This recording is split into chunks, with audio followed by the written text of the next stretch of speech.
Wakery and Morgan spread over the surrounding countryside, inundating thousands of acres of valuable land and threatened whole townships.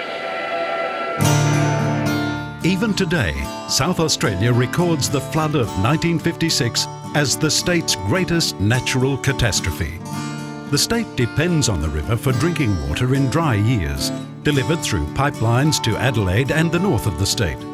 If pumping stations were knocked out, industry would grind to a halt at the iron city of Whyalla. Its flood peak was 12.3 metres at Morgan.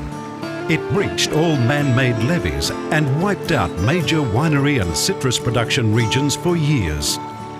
I was an Adelaide journalist. When I arrived, there was a great stretch of water in the whole valley. There were various plans to evacuate people, but it was a constant state of tension and alert. The remorseless Murray crept up the main street of Mannum to unimaginable heights. The river drove up drain pipes and exploded in geysers in streets. It was night that everybody dreaded, because the river would start to infiltrate. Some of the outer banks went, others nearly went, but were saved by the crash crew.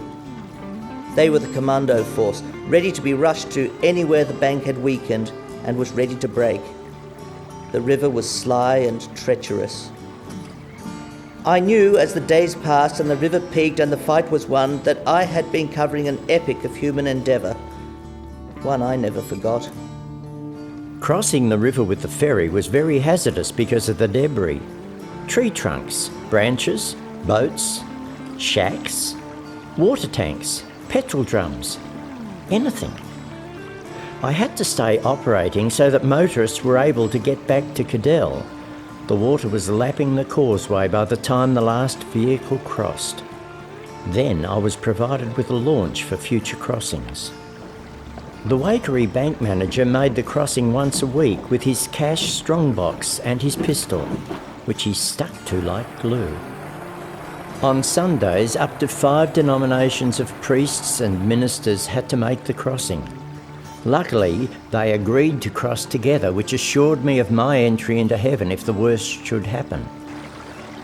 The river eventually peaked at 31 feet at Cadell, and the ferry was out of commission for 3 months.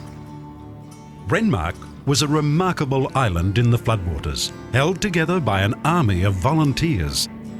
We heard all the water from the Murrumbidgee, the Darling, and the Murray was joining in one hit. We were in for a granddaddy of a flood. As a citrus grower, life just stopped in that interim period of 3 months. In the end, we worked on 20 k's of flood bank surrounding Renmark and the settlement to protect it. Without the banks, Renmark would have washed downstream. No floodlights, no lights. It was winter.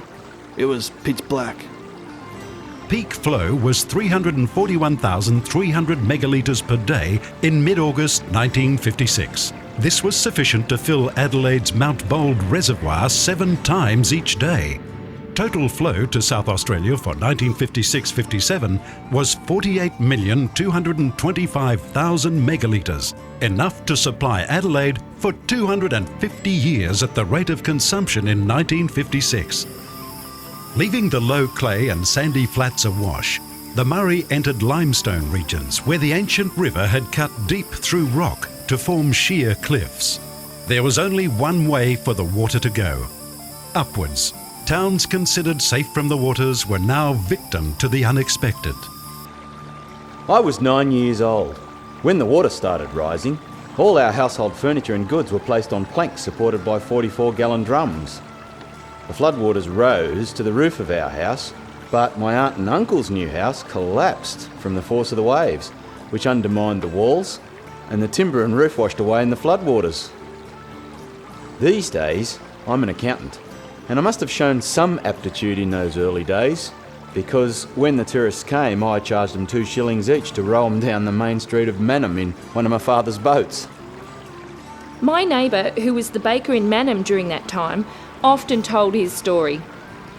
The local fire chief had come into the bakery and had said, "There's been a break in the levee," and so he slipped on his knee boots, took 2 steps down and found he was well up past his knees in floodwaters. They had had yeast and dough all on trays as they were making buns. They just had to empty everything else out and let it float off in the water. I do recall him saying that the bottom hotel had about 8 feet of water through it, but the pub was operational. They would row their boat up to the top balcony, where they had a hole cut in the railing, and tie up their boat. The early high bravado of battle on the levees and community one-for-all spirit was coming to an end.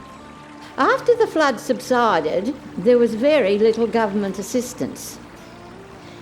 People that had been on the floodplain at Marook, at the packing shed, were battling for some relief to rebuild. That's when everything got political. Who got what? Who got compensated? Who was in the paper? Who wasn't in the paper?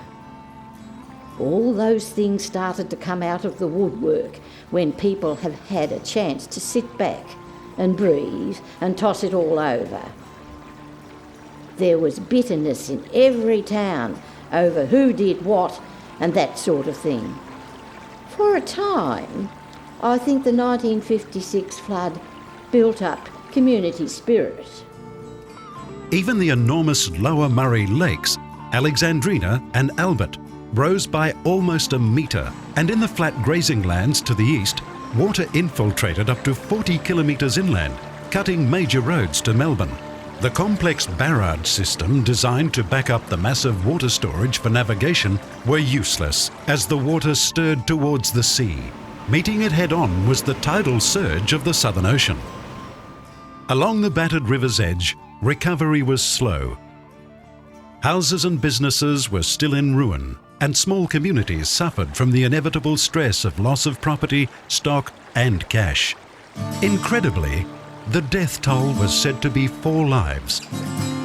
No one will ever know the full community cost, the early demise from tragic loss, the mental strain on families. But for wide-eyed youngsters sharing the adventure of driving a Fergie tractor, toiling with adults, it was a badge of courage, a rite of passage that helped make a stronger person. Many became the future of the river, with the gritty character to face the challenges of a river under stress from man-made disasters with far more long-term impact than a 1 in 100-year flood.